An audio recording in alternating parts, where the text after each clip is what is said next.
Eu vou compartilhar minha apresentação aqui e qual que vai ser o objetivo dessa nossa fala. Eu vou passar um pouquinho sobre o que é o inteligência artificial para vocês, quais os principais tópicos, desmistificar essa questão de, nossa, inteligência artificial, minha televisão vem com inteligência artificial, Alexa tem inteligência artificial, eu consigo trabalhar com isso? O que é cientista de dados? O que tem a ver um cientista de dados com inteligência artificial? Porque essa é uma área que demanda muito. Hoje, na Visa, eu demando muitos profissionais que possuem esse conhecimento, e é uma área que demanda e tem uma empregabilidade muito alta. Então, a gente vai falar um pouquinho disso, discutir, vou fazer algumas provocações durante a minha fala, e a gente discute no final, acho que alguém pode mediar também. Pessoal, como vocês, eu venho de escola pública, então, minha trajetória toda é em escola pública, depois fiz ETEC, da ETEC consegui fazer a minha faculdade de ciência da computação, depois fui para o exterior, morei muito tempo no exterior, voltei para o Brasil e hoje eu sou diretor de operações e soluções digitais para a Visa América Latina e trabalho muito com inteligência artificial, adivinhem para quê? Detecção de fraude, comportamento do consumidor, saber aonde o pessoal faz compra, o que o pessoal compra.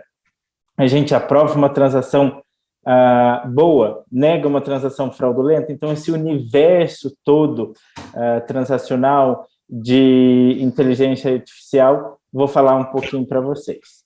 Vou compartilhar aqui a minha apresentação com vocês.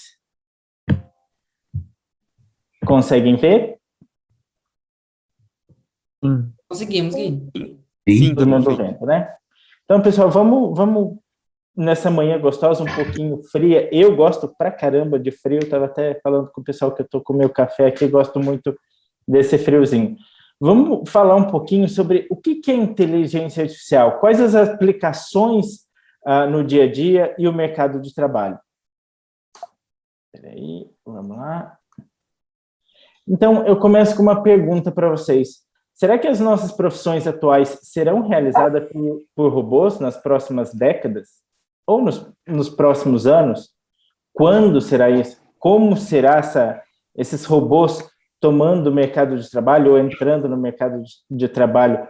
Vocês acham que isso vai ser possível? Vai ser uma disrupção muito grande? Vou deixar esse questionamento para a gente conversar lá no fim. E aí, pessoal, o que a gente precisa entender? Vamos dar um passo atrás para entender como a gente chegou nessa era de hoje, como a gente chegou nisso tudo que está acontecendo. Então, se a gente olhar para trás e todo mundo lembrar lá da aula de geografia e história, a gente tem as grandes revoluções industriais. E o que acontece nas grandes revoluções industriais? Opa, espera aí, passei um slide aqui. O que acontece nas grandes revoluções industriais? Mudanças drásticas, mudanças de cenário, mudanças do mercado de trabalho, mudança de todo o ambiente em volta. Então, a quarta revolução industrial é essa que a gente está vivendo. A inteligência começa a transformar a experiência do cliente, a inteligência começa a mudar todo o ambiente. Então, voltando, nós tivemos a primeira revolução industrial, onde foi a máquina a vapor, então já não precisava mais de força animal para carregar materiais, para fazer as coisas. Segunda revolução industrial foi a eletricidade, que, aliás, essa figurinha é a Battersea Power Station, morei perto dela quando eu vivia na Europa. A invenção da eletricidade, não precisava mais de força animal para carregar tudo, não precisava de vapor, já tínhamos eletricidade. Aí vem a terceira revolução industrial, os computadores fazendo os trabalhos mais rotineiros, as principais rotinas, computador substituindo postos de trabalho, todo mundo... Na minha época ainda, o pessoal falava, nossa, todo mundo vai ser substituído por computador. Isso lá atrás. E agora a gente tem a era da inteligência. Então, tudo está mais inteligente, tudo está mais conectado.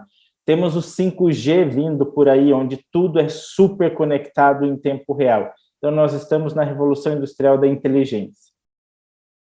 E aí, quando a gente fala de inteligência artificial, mas de onde veio isso? De onde veio esse termo, inteligência artificial? Eu fiz uma breve passagem pelo tempo aqui, só para explicar para vocês como foi a evolução da inteligência artificial, como isso se desenvolveu ao longo do tempo. A gente começa lá em 43, lá no passado, para vocês, um passado super distante, onde os estudos de redes neurais começaram a ser desenvolvidos. Mas, Guilherme, redes neurais igual ao nosso cérebro? Tecnicamente, sim. Seria a aplicação matemática de uma rede neural do nosso cérebro. E para que isso serve? Para tomadas de decisões baseadas em cenários. Então, um cenário A com uma variável B tem esse resultado. Sabe quando a gente pensa, mas e se isso acontecesse? Mas e se isso acontecesse, se aquilo estivesse junto? Isso, a base disso, falando de um modo muito, muito amplo, seriam redes neurais. E aí, em 1950, a coisa começou a andar, começou a ter um desenvolvimento legal, que o Shannon, ele programou uma máquina para jogar xadrez. Ele falou, nossa, legal. Mapeou todo o jogo de xadrez e fez a programação baseada em um movimento, o outro adversário faz outro movimento e existe esse xadrez. Em 50 também, o Alan Turing, que nós dizemos que é o pai da ciência da computação e também o precursor de toda a inteligência artificial. Quem já assistiu o filme do Alan Turing, que é Jogo da Imitação? Então, o Alan Turing, ele teve um papel muito, muito importante na Segunda Guerra. Ele fez uma máquina capaz de decifrar códigos. Lá em 1950, a gente está falando em decifrar códigos, e é uma tecnologia que eu uso hoje para criptografia. Ele também é o precursor da criptografia. Então, o Alan Turing desenvolveu uma máquina que aprendia para decifrar os códigos dos nazistas na Segunda Guerra e saber qual era a estratégia de ataque deles para a Europa, para a Inglaterra e tudo mais. Recomendo fortemente que todo mundo assista esse filme, Jogo da Imitação, um filme excelente, e aí vai dar uma perspectiva sobre a inteligência artificial para vocês. E aí, em 56, aconteceu uma coisa super legal, que foi a reunião de Dartmouth. Um monte de cientista muito inteligente, muita gente precursora do termo a inteligência artificial, todo mundo se juntou e falou, olha, vamos criar uma agenda para desenvolver a inteligência artificial e ver como isso funciona no decorrer dos anos. Só que lá em 1956, a tecnologia não era tão avançada ainda, os computadores não eram difundidos, não havia internet, então a coisa caminhava muito devagar. E aí, como todos vocês pro anos, existia uma linguagem de programação por trás disso, porque a inteligência artificial é programação. Então, em 58, foi desenvolvida a linguagem Lisp, que foi a primeira linguagem de programação relacionada à inteligência artificial, e em 59, o termo machine learning, aprendizado de máquina. Máquina pode aprender? Eu, quando estudava muito isso, eu falava, mas como que uma máquina aprende? Vou falar para vocês já já. Já em 1960, a inteligência artificial começou a se desenvolver com um passo mais rápido, então tivemos o primeiro chatbot. O chatbot é aqueles chats que vocês falam com as empresas ou que vocês falam com outras pessoas e que o chat responde sozinho. Esse chatbot era Elisa, muito diferente da Lu, do Magalu, ou do CB, das Casas Bahia, que falava e interagia, que eles falam e interagem com as pessoas. A Elisa era uma tela preta, nesse computadorzinho super antigo aí que vocês estão vendo, e que todo mundo tinha que inserir as perguntas e ela dava uma resposta. Pessoal, todo mundo me ouve? Com certeza. Presta atenção.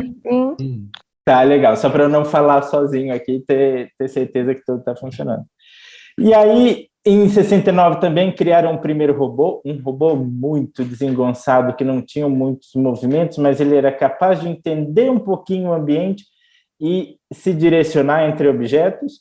E aí, 70, 80, processamento de linguagem natural. O que é isso? Isso é uma das bases que a gente tem hoje na inteligência artificial. E aí a gente teve um período, uma era do gelo na inteligência artificial, que foi de 60 a 90, mais ou menos, onde nada aconteceu muito, não houveram grandes avanços. E aí, em 90, a internet começou a se desenvolver muito rápido, e com a internet se desenvolvendo muito rápido, o que acontece? Mais dados fluindo, a máquina consegue aprender mais, porque dados para inteligência artificial é como a gente ter informação, livros e materiais, é exatamente essa analogia. Em 97, eu me lembro que no Jornal Nacional, William Bonner estava dizendo que a máquina derrotou o homem num jogo de xadrez. O Deep Blue derrotou o Kasparov. Mas era uma máquina jogando xadrez? Não necessariamente. Era um computador, onde vocês podem ver aqui na imagem, onde tinha um operador, e o computador dizia qual movimento que o operador deveria fazer contra esse adversário, o russo. E foi uma coisa, na época, foi um impacto muito grande, porque, nossa, um computador derrotando um humano, aonde vamos chegar? E aí era todo um questionamento. Em 2000, aí já pulamos para 2000, iniciam-se os carros autônomos, como são hoje? Não, era um carro bastante esquisito, com um monte de câmera em cima do carro, bem aquele estilo da pamonha, que tem os alto-falantes, e esse carro mapeava todo o ambiente para aprender onde eles andavam. Recentemente eu estive na Califórnia e minha colega de trabalho, ela possui um carro autônomo, e quando a gente foi para um restaurante, eu falei, olha, eu vou mostrar como o carro dirige sozinho. Eu falei, confesso que eu me senti inseguro, mas estou aqui para contar a história, então deu tudo certo. Em 2008, nós tivemos o desenvolvimento da Siri, foi o primeiro dispositivo a fazer um reconhecimento de voz, e 2010 até hoje houve uma evolução enorme, onde nós temos a Alexa, aliás, sou muito fã da Alexa, nós temos o Watson, que é o computador da IBM, a IBM fala muito nesse termo inteligência cognitiva, não inteligência artificial, onde o Watson ele consegue aprender, e é baseado em conhecimento, então você faz perguntas para o Watson, ele é muito utilizado na medicina, e em 2012 adiante nós tivemos o aprendizado profundo de máquina e o desenvolvimento desse aprendizado. Tudo bem até então, pessoal? Todo mundo conseguiu entender a história um pouquinho da inteligência artificial? Sim. Sim. Muito. Muito. Como funciona a inteligência artificial? É complicado? É difícil? Eu vou conseguir um emprego em inteligência artificial? A inteligência artificial é mais inteligente que eu? Eu vou conseguir fazer? Eu quero um emprego em inteligência artificial, como que eu faço? Vamos falar sobre isso. Nós, humanos, nós conseguimos resolver problemas complexos, nós conseguimos relacionar imagens, ideias, principalmente contextos, através do raciocínio. E nós conseguimos aprender através de experiências. A inteligência artificial consegue fazer isso? Não necessariamente. Nós devemos dizer quais são os problemas e como a inteligência artificial deve resolver. Então, hoje existe muito termo, a inteligência artificial resolve, a inteligência artificial faz. Só que por trás dessa inteligência artificial, ou por trás desse conceito, existe um programador do Proa fazendo todos os códigos para que aquela aplicação de inteligência artificial funcione, para que os dados que entram no sistema de inteligência artificial sejam decodificados, interpretados, e aí segue o ciclo de aprendizado contínuo da máquina ou desenvolvimento. Quero ver todos por anos desenvolvendo, hein? E aí nós chegamos num ponto em que, quando todo mundo fala em inteligência artificial, eu sempre tenho uma pergunta que é: o que exatamente a gente está falando em inteligência artificial? Porque nós temos dois grandes centros, que é a tecnologia artificial baseada em conhecimento. Nessa baseada em conhecimento, vamos colocar os chatbots, toda a interação que a gente tem, são sistemas que possuem uma quantidade imensa, mas imensa de informação, e eles dão respostas para a gente. Então, eu falo muito da Lu, do Magalu, porque eu conheço o pessoal que construiu a Lu, e é um pessoal incrível, que trabalha com inteligência artificial, aprendizado de máquina também, mas mais voltado para a área do conhecimento. Então, o que a Lu faz? Ela responde as suas perguntas, ela tem uma base de conhecimento muito grande e ela vai respondendo. O Watson da IBM, o que ele faz? Ele possui um poder de processamento muito, muito, muito grande. Imagina vocês, com o celular de vocês procurando no Google a receita de um bolo ou como fazer determinada atividade. O Watson, ele possui uma capacidade de processamento imensa e ele faz isso muito rápido. E ele consegue correlacionar assuntos similares e te dar uma resposta. Isso é muito usado em medicina. E aí nós temos uma outra vertente, que é o aprendizado por estatística. Então, utilizando a estatística para aprender, criar modelos, processar dados, criar mais modelos. Esse termo, aprendizado por estatística, pessoal, é o machine learning. É esse termo tão legal, que todo mundo fala em inglês, que eu sei machine learning, eu sei como faz isso. Agora, vamos ver o que é machine learning, como isso se desenrola. Nós temos 2 tipos de machine learning, quando nós falamos nesse contexto de aprendizado de máquina. Então, nós temos a programação tradicional, em que nós vamos lá, desenvolvemos um sistema, JavaScript, Java, seja qual for a linguagem, nós desenvolvemos para um fim específico. Nós temos os modelos de dados, então nós inserimos os dados nesse sistema que nós construímos, e nós temos a saída desses dados de forma organizada. Sistemas de escola, o sistema do imposto de renda, vários outros sistemas que nós criamos para organizar e relacionar dados, tem muito a ver com essa programação tradicional. Aliás, a programação que vocês vão fazer aqui no desafio Pro e tudo mais, olha, eu dando spoiler, não sei se eles fizeram ainda, mas é relacionado a essa programação tradicional. Gui, eles estão começando aí já, pensaram nos projetos deles, né, então estão desenvolvendo alguns já têm uns temas, mas é isso, foi a partir aí de um problema para encontrar aí uma solução, então está sendo maravilhoso, tá? Que ótimo, então já vou dar algumas ideias para vocês colocarem uma pitada aí de aprendizado de máquina e inteligência artificial. E o que acontece? No aprendizado de máquina, nós temos o insumo, o que o sistema consome é a saída desses sistemas tradicionais. São grandes quantidades de dados, relatórios, tudo isso, e o que o sistema de inteligência artificial, de aprendizado de máquina, ele faz?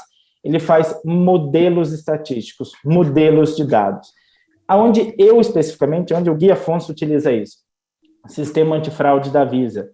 Então, nós temos uma quantidade enorme de transações de cartão de crédito Visa, vocês estão comprando na Amazon, no Magalu, no Mercado Livre, comprando pela internet, e como é que nós vamos assegurar que aquela transação é uma transação real, é uma transação de fato boa? Devemos aprovar. Nós utilizamos modelos estatísticos aonde aquela transação do Jorge, que passou através dos nossos sistemas, nós fazemos um relacionamento. Opa, o Jorge comprou no Magalu, o Jorge comprou na Amazon, ele comprou também no Mercado Livre, e também ele comprou no Shopping Morumbi, e também ele comprou lá.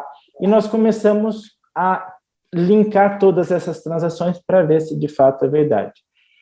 Uma coisa que acontece muito, às vezes, em sistemas antifraude, ou hackers tentando acessar esse sistema, são ataques de força bruta, que eu vou falar um pouquinho disso depois, onde vem uma quantidade de dados muito grande, muito similares, para tentar confundir o sistema, para que uma fraude passe, para que o sistema perca um pouquinho a noção do que é, de fato, o modelo.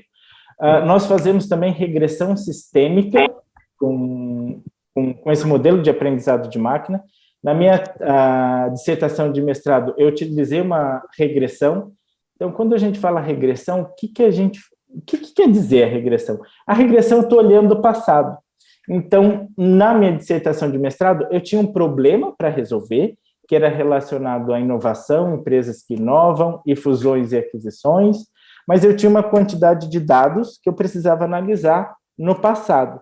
E o que eu fiz? Eu fiz uma regressão. Eu peguei esse montão de dados que eu tinha, construí um modelo que me dizia que se acontecer isso e se acontecer aquilo, se eu tiver a variável A, a variável B, se uma empresa comprou outra empresa e veio uma terceira empresa de fora e comprou as duas, o que aconteceria? Então, tinha esse cenário.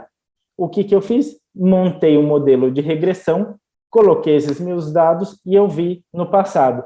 Então, baseado nessas condições, aconteceria isso ou aconteceria aquilo. Imagina que bom seria se antes de tomar qualquer decisão, hoje, nós consultássemos um aplicativo que pode fazer regressão e aí conseguiríamos ver, nossa, se eu tomar essa decisão, vai acontecer isso, vai acontecer aquilo. Existe hoje, pessoal. No mercado da Bolsa de Valores, acontece muito isso para prever as tendências das ações e tudo mais. Outro modelo, análise de comportamento. Então, o Jorge foi lá e comprou uma camiseta, um óculos escuro, um skate, um tênis e pagou com o cartão Visa. Baseado nisso, eu consigo ver a propensão do que ele vai comprar e quando ele vai comprar. Então, nós utilizamos modelos estatísticos baseados em aprendizado de máquina para prever resultados futuros. Isso é super legal para vocês colocarem no projeto de vocês e não é uma coisa muito difícil, é bem mais fácil que colocar um foguete na Lua. E aí eu entro em 3 vertentes, que são aprendizado supervisionado. É um professor lá do lado do robô supervisionando o que ele está fazendo?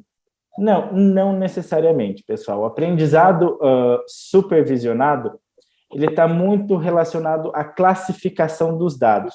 Mas por que eu estou falando tanto em dados? Porque a inteligência artificial, os sistemas de inteligência artificial, eles se baseiam em dados. Então, preciso ter uma quantidade de dados para tomar uma decisão.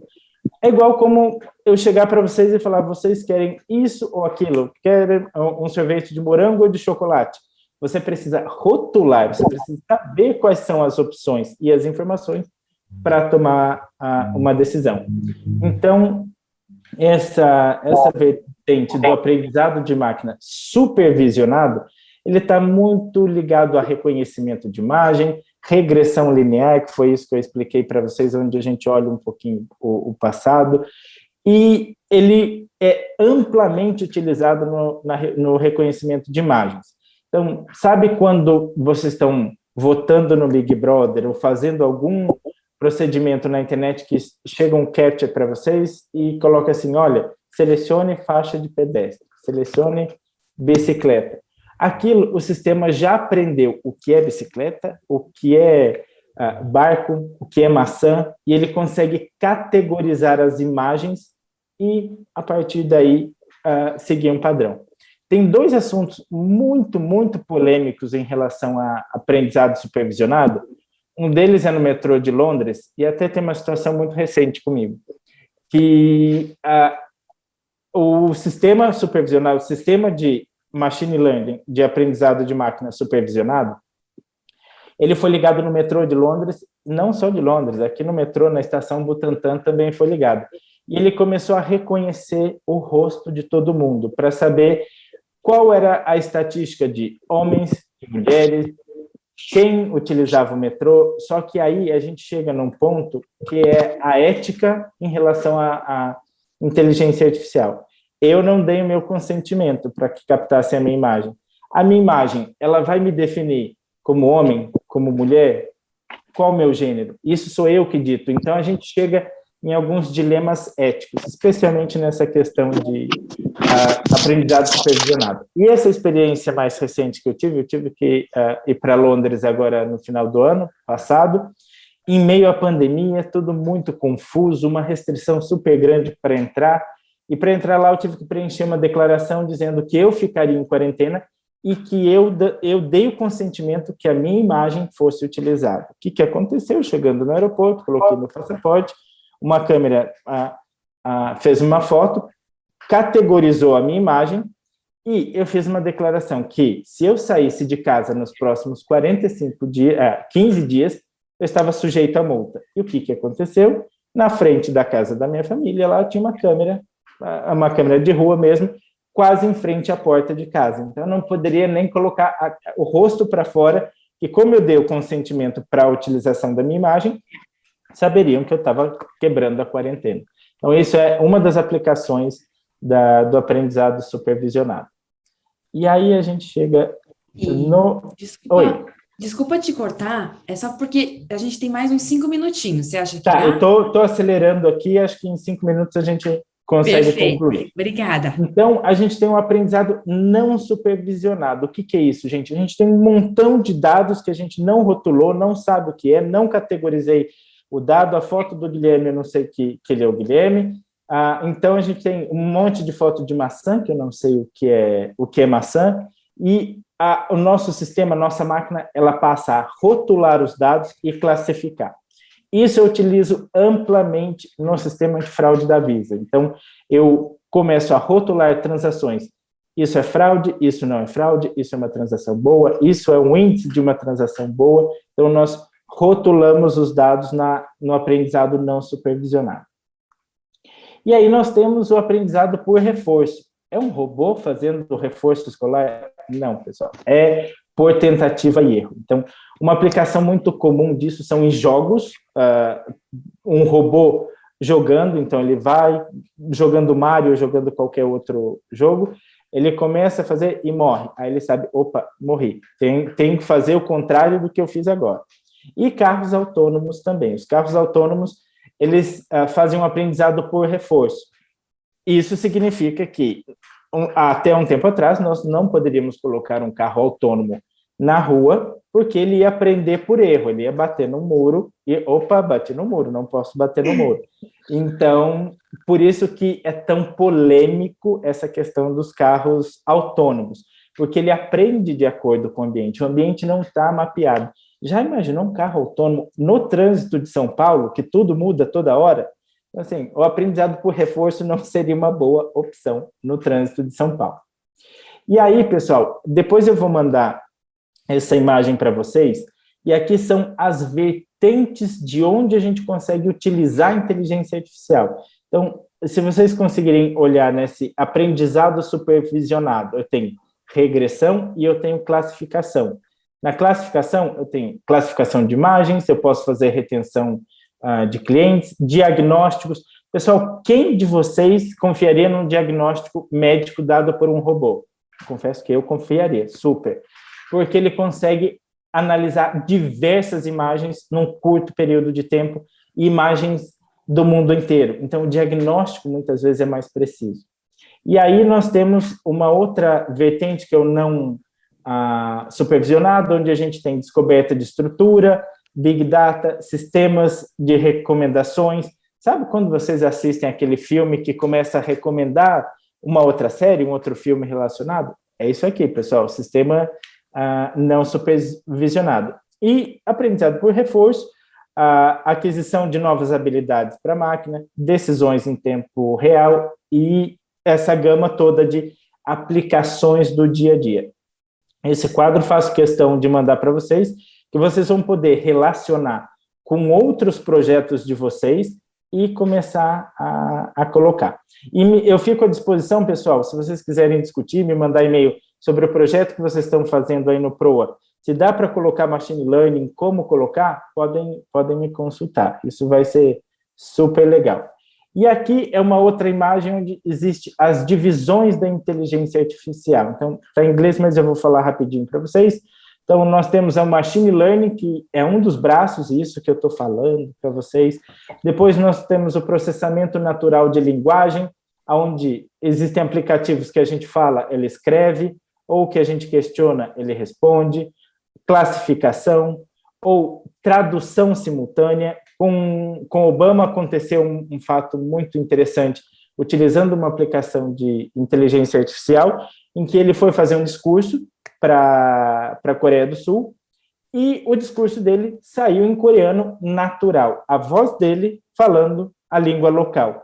Isso foi nada mais, nada menos que um software de reconhecimento de fala, aportando a tradução simultânea, e ele conseguiu falar na língua local. Imagina, pessoal, a gente conseguir falar em qualquer idioma. A inteligência artificial precisa evoluir bastante, mas ela traz isso para a gente. E aí nós temos a processamento de fala, a visão computacional, que é muito relacionada a reconhecimento de imagens e visão de máquina, mas isso fica para um outro tema. O planejamento e robótica, especialmente os robôs, como programar os robôs.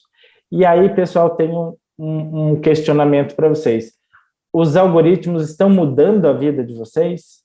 Dá uma olhadinha aí no logo, vê se esses algoritmos, por trás desses aplicativos, eles fazem alguma sugestão para vocês. E aí, para a gente pensar. Eu acho, sinceramente, eu acho que os algoritmos, eles vieram para ajudar e muito na tomada de decisão. E aí, aqui eu coloquei um artigo que diz que a demanda por especialistas em inteligência artificial aumenta a cada ano. Eu, especialmente, tenho dificuldade de contratar profissionais. Tamanha a demanda, e eu preciso de profissionais que tenham um pouco de conhecimento, se não conhecimento, vontade de aprender e se desenvolver. Como eu devo me qualificar? O que eu devo estudar? Quais as linguagens? Então, pessoal, todo mundo que quer se desenvolver ou entrar nessa vasta área da inteligência artificial, machine learning e tudo mais, uma grande dica é aprender estatística. Estatística é difícil? Não muito quanto era no passado. Agora ela está bem mais amigável porque existem softwares que nos ajudam a entender a estatística. Então, entender modelos estatísticos e, principalmente, como fazer o modelo. E aí, o principal, que a gente gosta aqui no PROA, as linguagens de programação. Então, as linguagens de programação relacionadas à inteligência artificial, tem o Python, tem o R, tem o JavaScript, tem o Java, tem algumas outras linguagens, mas essas são as mais demandadas. Então, pessoal, vocês que estão com a curiosidade aguçada agora para entrar no mercado de trabalho relacionado à inteligência artificial, machine learning, dá uma olhadinha nessas linguagens de programação. Na internet possuem diversos cursos grátis e com modelos que vocês podem aplicar, aplicações que vocês podem programar, desenvolver e ter um resultado rápido. Isso, montando o portfólio de vocês, fica muito mais fácil de chegar numa entrevista no empregador e mostrar, olha, esse é o meu portfólio que eu desenvolvi em inteligência artificial. Pessoal, agradeço demais a oportunidade de falar um pouco disso para vocês. É um tema que eu gosto muito de desenvolver. Aqui estão meus contatos, meu LinkedIn. Fiquem à vontade para entrar em contato comigo. Gui, muito obrigada. Uma dúvida dos proanos aqui no chat foi se você pode disponibilizar a apresentação. Posso sim. Pessoal, vou disponibilizar a apresentação sem alguns logos que eu utilizei, mas disponibilizo sim. Ô, Gui, você manda para a gente, que aí eu coloco lá para eles na área lá da plataforma, onde eles têm acesso. Obrigada. Pode deixar. Pessoal, espero que a inteligência artificial tenha ficado menos complexa e que eu tenha desmistificado um pouquinho desse negócio da inteligência artificial. Gui, ficou maravilhoso. Eu que não sou da área de tecnologia já consegui entender muita coisa, tenho certeza que os proanos que estão estudando isso entenderam muito mais. É muito bacana quando a gente consegue simplificar coisas difíceis, né? Fica muito mais fácil o entendimento.